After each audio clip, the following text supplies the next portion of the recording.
పుట్టమధు నోరు అదుపులో పెట్టుకో, లేదంటే నాలుక కోస్తామని మంత్రిని బ్లాక్ కాంగ్రెస్ అధ్యక్షులు తొట్ల తిరుపతి యాదవ్ హెచ్చరించారు.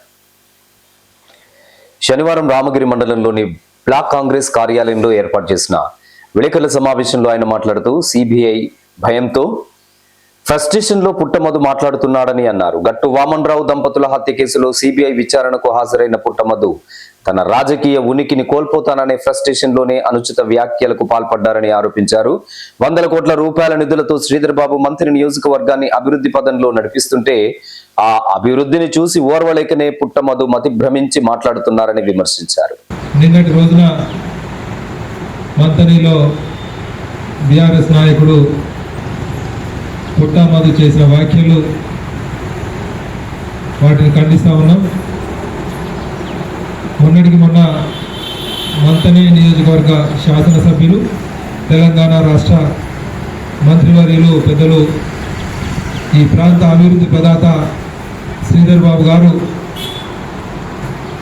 100 కోట్ల నిధులను తీసుకొచ్చి శంకుస్థాపనలు చేస్తే మధ్యప్రవేశించి మాట్లాడుతూ ఉన్నాడు పుట్టమధు.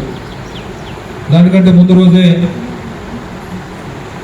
అతనిపై అభియోగం ఉన్న గట్టు వామన్రావు దంపతుల హత్య కేసు, దాని నిమిత్తం సిబిఐ వారు రామగుండం పోలీస్ కమిషనరేట్లో విచారణ నిమిత్తం పిలిస్తే దానికి హాజరై అక్కడ కంగుతిని రాబోయే రోజుల్లో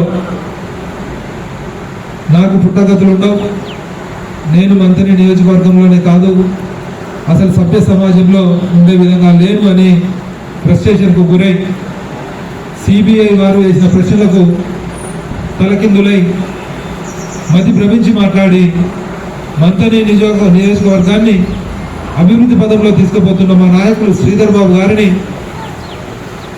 నోటికొచ్చినట్టు మాట్లాడి ఇందాక చాలామంది మిత్రులు చాలా రకాలుగా చెప్పారు. మధు అనేటైనా పుట్టకు మొదలు వట్టి అనే దానికి మా మండల పార్టీ అధ్యక్షులు చెప్పినట్టుగా వట్టి మధు అనడా, లేదా ఒకటి చెప్పారు మాజీ శాసనసభ్యుడు లేకపోతే మాజీ జిల్లా పరిషత్ చైర్మన్ అనేది కాకుండా రాబోయే రోజుల్లో ఆ పదాలను కూడా వాడకుండా ఆ పదాలను కూడా కించపరిచే విధంగా నువ్వు మాట్లాడుతూ ఉన్నావు. కాబట్టి ఆ మధును అసలు రాబోయే రోజుల్లో ఆ గౌరవమైన శాసనసభ్యుడు మాజీ అనే లేకపోతే జిల్లా పరిషత్కు సంబంధించిన చైర్మన్ అనే పదాన్ని వాడకుండా మంత్రి నియోజకవర్గ ప్రజలందరూ కూడా గమనించాలి. మంత్రి నియోజకవర్గంలో 40 సంవత్సరాలు కాంగ్రెస్ పార్టీకి సంబంధించిన కుటుంబాన్ని ఎన్నుకున్నారు అని చెప్పని మధు చేసిన ఆ వాక్య ఏదైతే ఉందో ప్రజలందరూ గమనిస్తూ ఉన్నారు. అంటే స్వర్గీయ శ్రీపాదరావు గారు కానీ శ్రీధర్ బాబు గారు కానీ 8 సార్లు వాళ్ళే 40 సంవత్సరాలు వాళ్ళే పాలించారు అని అంటే ప్రజలు ఎందుకు పట్టం కడతా ఉన్నారు? నీకు ఒక్కసారి పట్టం కడితే ఈ ప్రాంతం అంతా దద్దరిల్లిపోయి ఇసుక మాఫియా, మట్టి మాఫియా, హత్యలు, అలజడులు సృష్టించి ఈ ప్రాంతాన్ని అంతా అల్లకల్లోలం చేసిన ఘనత నిధి.